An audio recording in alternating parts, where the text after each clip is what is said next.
Welcome back to Siput Hutan.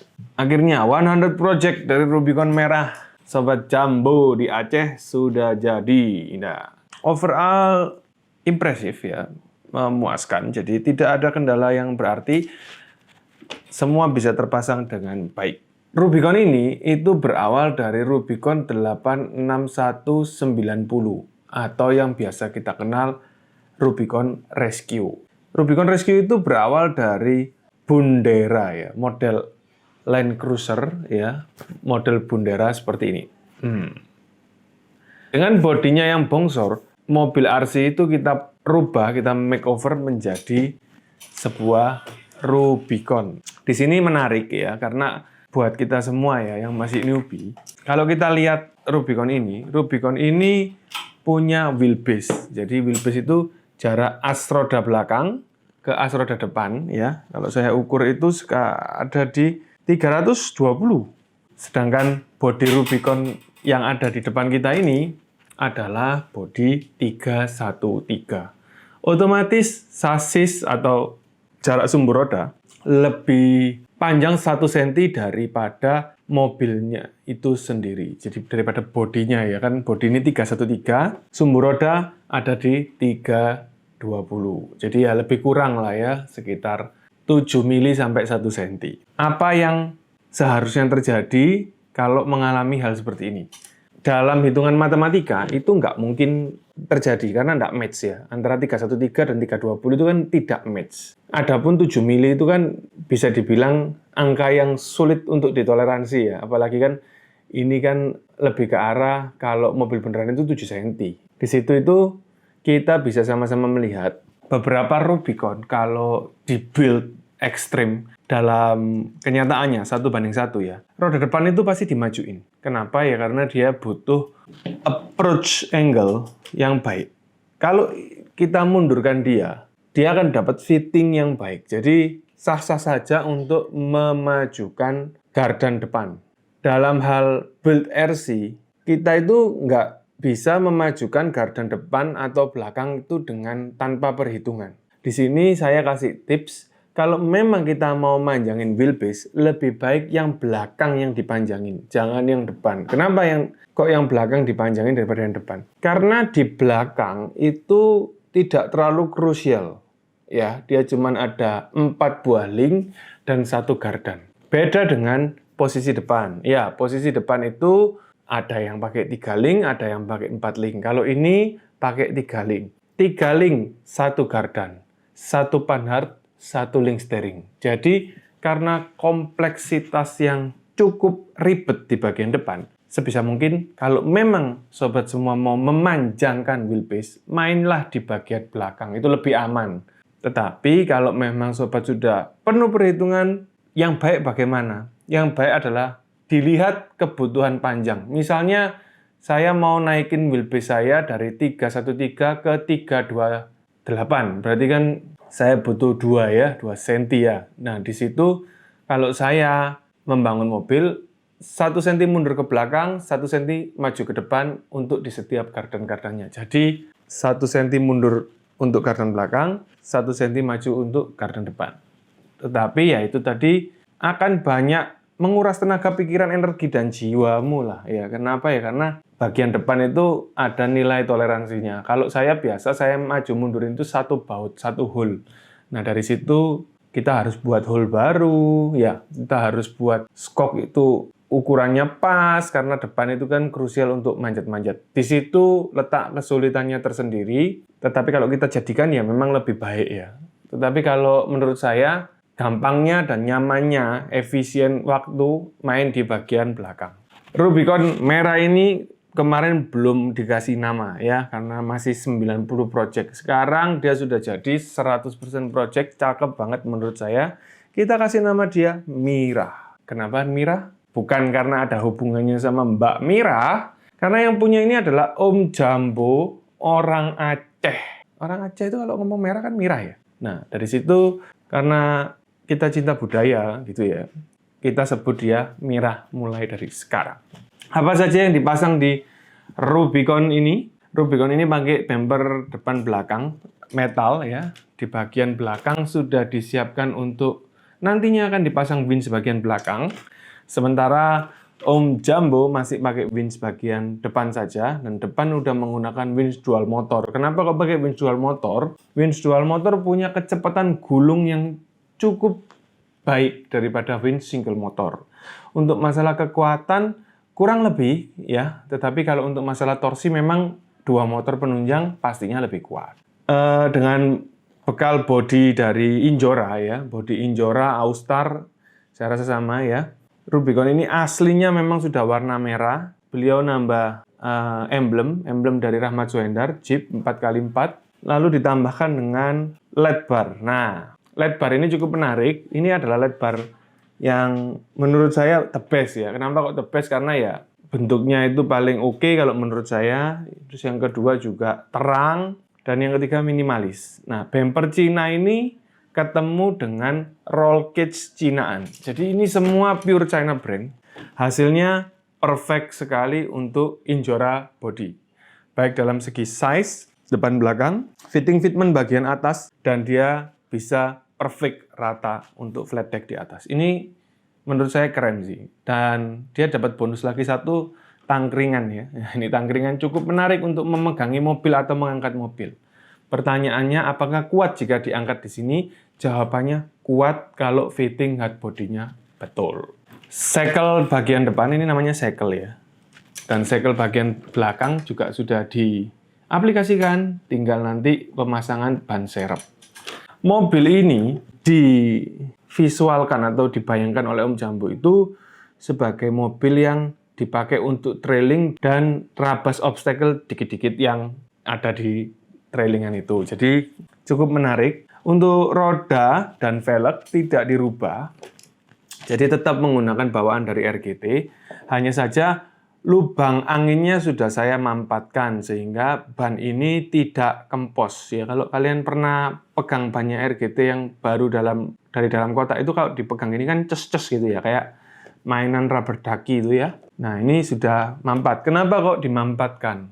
Karena menghindari yang namanya air masuk ke dalam roda ya. Bahayanya apa kalau air masuk ke dalam roda? Bahayanya dia akan membasahi spon, dan spon tidak akan bisa kering sempurna karena ban ini juga sistemnya adalah glue ya, jadi dilem. Jadi kita nggak bisa ngeringin. Nah, otomatis pada saat baru gini, sebaiknya saya sarankan itu untuk ditutup. Bagaimana cara nutupnya? Mudah banget, kalian bisa pakai double tip. Kalian bisa pakai ban dalam ya, kalau saya biasa pakai ban dalam ya. Saya potong kotak ya, ukuran 3 atau 4 x 4 mili gitu ya, saya tutupin di lubangnya. Sesudah disilen seperti itu, otomatis RC ini udah cukup layak lah untuk masuk dan keluar kubangan air. Tidak berhenti sampai di situ. Kalau kita lihat di sini, lampu sudah dipasang dengan baik. Lampu ini salah satu keindahan sebuah RC ya. Lampu itu saya pakai channel nomor 4 ya. Jadi kalau channel 4-nya dinyalain gini, dia keluar lampunya yang warna biru. Lampu atas juga nyala. Kalau kita switch lagi gini, lampu atas akan mati dan dia akan keluar Demon Eyes-nya. Kalau saya tekan semuanya begini, maka Demon Eyes dan semua lampunya akan nyala. Begitu juga untuk bagian lampu belakang. Lampu belakang ini juga ikut nyala. Apakah lampu ini menggunakan modul khusus? Iya, banyak sekali yang tanya modulnya apa. Jadi modulnya itu ada modul AB ya. Kalau kalian lihat di Tokopedia Sipudutan ada, jadi modul itu modul sederhana. Modelnya itu ya cuman PCB kotak begitu aja. Kenapa kok nggak pakai lampu realistis? Nah, itu pertanyaan yang paling sering dijawab. Jadi gini, bukan karena siput itu malas ngerakit lampu ya. Kalau kita beli lampu realistis, itu lebih mudah karena sudah tersedia dengan lampu-lampunya. Kenapa kok kita selalu menyarankan pakai modul sederhana? Yang pertama begini, pada saat kita off-road ya, ketika kita menangkis sebuah obstacle dengan harus belok ke kiri atau belok ke kanan, apakah kita sempat nyalain lampu sen? Nah, di situ jawabannya kan enggak ya. Enggak, yang pertama itu kita pegang. Jadi kalau ketika mobilnya belok lampu sennya nyala, itu menurut saya bagus, tapi aneh kalau di dalam hutan.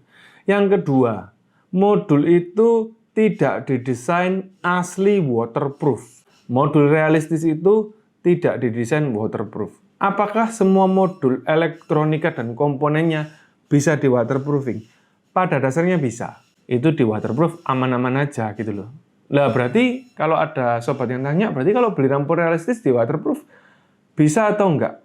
Jawabannya bisa, tetapi layak atau enggak itu agak sulit untuk kita jawab. Kenapa? Ketika waterproofing kita itu sempurna, maka air tidak bisa masuk. Tetapi di satu sisi lain, panas juga nggak bisa keluar. Nah, dari situ mulai timbul berbagai macam masalah. Beberapa kasus yang saya temui dengan rasio yang cukup tinggi adalah problem di waterproofing realistis lamp. Ya mungkin saja kalau kalian semua yang nonton, oh saya pernah waterproofing realistis lamp, nggak apa-apa. Ya mungkin saja nggak apa-apa. Cuman karena banyak yang kita lihat seperti itu dan memang kita cek juga seperti itu, kita selalu nyaranin untuk pakai modul lampu yang direct ke remote seperti ini. Itu akan lebih mengurangi resiko trouble ketika ada di hutan. Karena trouble di hutan itu adalah salah satu mimpi buruk bagi setiap orang, bagi sebagian orang itu adalah seninya RC adventure atau adventurean di tengah hutan. Tapi bagi saya itu mimpi buruk. Oleh karena itu sebelum kita main semua harus dicek dengan baik. Lanjut kita akan buka hardbody. Hardbody ini direkatkan dengan 2 buah magnet di depan, 2 buah magnet di bagian belakang seperti biasa. Cara bukanya mudah banget. Cukup diangkat begini dan dia akan lepas. Kita lihat ada satu kabel ya yang menghubungkan antara mobil lampu dari bodi ke sasis ini, kabel lampu yang sering kita pakai. Kita bisa lihat sama-sama nih sob. Ini adalah magnet bagian depan dan ini adalah magnet bagian belakang. Nah, cara masangnya gimana? Cara masangnya simpel banget. Kalian tinggal sematkan magnetnya. Nah, ini magnet yang depan, ini magnet yang bagian belakang. Jadi di bagian belakang sini kalau kita lihat itu kita bikinkan bracket dari aluminium plate beserta juga baterai. Karena baterai sobat Jambo pengen baterainya ada di depan karena dia masih suka menghadang obstacle gitu ya. Jadi pemilihan baterai di depan ini tepat banget untuk kalian yang suka main crawler. Ini sudah cocok banget dan kita sudah ukur semuanya di sini itu pas and precise. Dari segi pemasangan gampang, dari segi dibuat main juga pasti enak. Untuk merekatkan bodi udah jelas kita pakai magnet di sini.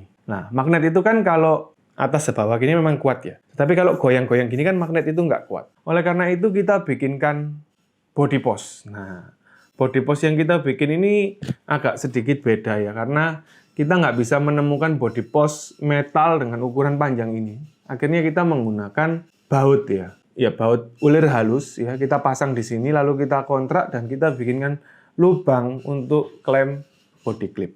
Hasilnya perfect ya, tidak ada masalah dan itu dapat terpakai dengan semestinya. Lanjut untuk servo belok-belok ya, servo bagian depan. Servo bagian depan menggunakan DS cordless ya, 35T, 35 kilo. Jadi DS cordless punya beberapa kelebihan dibanding servo-servo biasa pada umumnya ya. Salah satunya adalah kecepatan reaksi dan harga yang cukup murah. Untuk kekuatan bisa kita bayangin lah, 35 kilo udah kuat banget kalau menurut kami. Karena masih mengusung remote standar, RC Rubicon ini atau 86190 ini terlalu banyak fitur. Jadi apa aja fiturnya? Dia ada differential lock depan, differential lock belakang yang diperintah dari tombol ini. Dia juga ada dual speed servo ya yang diperintah dari channel nomor 3. Jadi ada persneling high, ada persneling low, diferensial depan bisa dikunci ataupun dibuka, begitu juga yang belakang. Alhasil remote sebanyak ini kehabisan channel. Oleh karena itu kita tambahin satu remote mobil ini ya. Bukan remote mobil ini ya. Kayak remote mobil ya. Zaman dulu kalau mobil kalian Panther high grade ya, ini remote kalian. Remote ini adalah untuk winching. Satu tombol untuk ulur dan satu tombol untuk tarik. Bagaimana cara masangnya? Simple banget. Sambungin aja winch kalian ke modul. Ini modulnya di sini. Nah, setelah masuk ke modul, maka kalian sudah bisa menggunakan modul ini dengan baik. Nah, modul ini sudah support sampai 3S. Kalau mau direct ke baterai langsung juga oke. Kalau mau ke receiver juga masih oke. Karena mulai dari 2S sampai 3S. Enak mana? Ya itu tergantung pemilihan dan penataan kabel. Kebetulan modul itu kita pasang di bagian sini dan kita ambilkan listrik langsung dari receiver min plusnya. Kenapa kok gitu? Karena Bundera sendiri atau RGT-nya itu sendiri punya cadangan listrik yang cukup berlebih di bagian receiver. Daripada tidak termanfaatkan, otomatis ya kita manfaatin saja. Sudah kita lakukan WP ulang dan pengecekan untuk setiap elektronik dan komponennya, bagian receiver perlu di WP ulang ya. Kenapa kok perlu di WP ulang ya? Karena kita jangan bergantung ke pabrikan, karena ya itu agak sedikit mengkhawatirkan ya, bukan mengkhawatirkan ya, masih agak sedikit kurang hati-hati lah kalau menurut saya. Jadi lebih baik safety-nya itu kita WP ulang. WP itu gampang, kalau nggak mau repot, nggak mau kotor, kirim ke Sipututan bisa. ISC yang dipakai sama Sobat Jumbo adalah ISC dari Rocket. Ini adalah ISC terbaru dari Surpass yang punya tenaga 80 ampere. Lebih kurang ISC ini sama dengan Hobbywings 1080. Bedanya apa? Setting Hobbywing jauh lebih banyak, harga Hobbywing lebih mahal, signifikan dari ini. Dan yang kedua, kelebihannya dari ini tidak bisa digantikan Hobbywing. Kenapa kok gitu? Karena Surpass 80 punya bite, punya punch yang jauh lebih kencang dari Hobbywing 1080. Jadi ini menarik ya, Surpass ini. Lanjut untuk bagian shock, seperti yang saya tekankan tadi, di depan tidak kita rubah apapun, hanya di bagian belakang, karena Sobat Jumbo nggak kepingin hardbody-nya dia dilubang-lubangin, jadi kita harus pertahankan ini utuh. Kita harus bikin shock-nya dia itu agak rebah ke depan agar tidak tembus. Bagaimana cara merebahkannya adalah dengan menggunakan shock adaptor. Nah, kayak begini nih. Shock adaptor ini bisa kalian beli di toko kami official, di Tokopedia Sipututan itu ada, namanya adapter shock. Dengan adanya adapter ini, kalian tidak memerlukan shock tower bagian belakang, kalian direct bisa rebahin dia. Kalau kalian takut ngelubangin rangka ya, kalian pakai shock towernya masih tidak ada masalah. Cuman kalau menurut saya ngebor rangka ini kan kanal C. Pokok kalau pas di tengah itu aman-aman saja. Jadi jangan terlalu takut ya. Jadi kalian pasin aja lubangnya itu di tengah. Lalu kalian ambil paku, kalian bikin luka di titik itu ya, agak dalam sedikit, baru kalian bor pelan-pelan. Nah, ngebornya pakai bor yang kecil dulu. Setelah itu baru dibesarin supaya lubangnya itu pas presisi di tengah. Jadi kalau di tengah masih aman.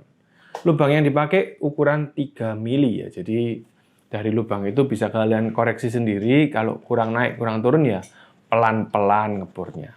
Overall mobil ini menurut saya cukup menarik karena di luar dugaan ya, shock breaker-nya dia ini masih mumpuni untuk dipakein hardbody.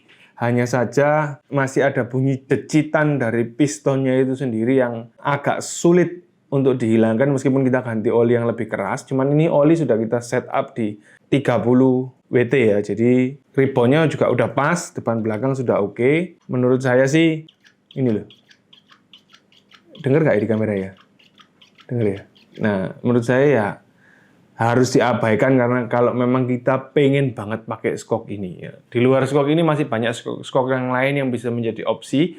Cuman skok ini tidak terlalu buruk. Jadi masih oke, masih bisa dibuat main lah. Jadi ya menarik banget.